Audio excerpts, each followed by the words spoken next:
Minister, one of Canada's most abundant natural resources is the ag products produced by our farmers, but the Trudeau government's tripling carbon tax threatens their livelihoods. While your government claims farm fuels are exempt from carbon tax, natural gas and propane are not. So farmers who rely on these fuels to dry their grain and heat their barns see bills in the tens of thousands of dollars. The average $860 carbon tax rebate you promise provides pennies on the dollar.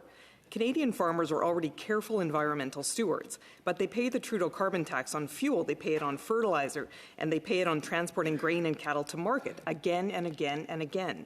That drives up the price of food, which again affects the farmer as consumer, but also affects the grocery bills of every single Canadian, rural and urban.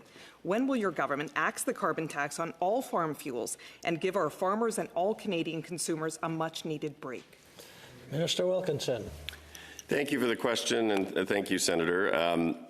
I would say I'm certainly quite familiar. I'm from Saskatchewan. I used to work for the Premier of Saskatchewan.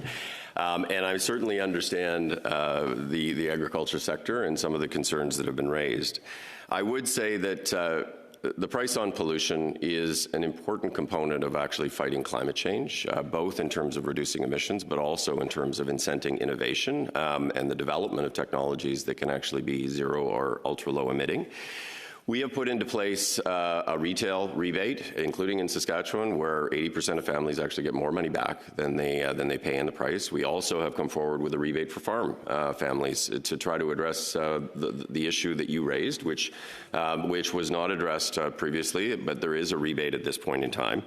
I would also say that I think it's really important for politicians in Parliament, in both chambers of Parliament, to really understand that climate change is a threat. It is an existential threat to the future of the human race. It is something that terrifies our children in terms of the future going forward.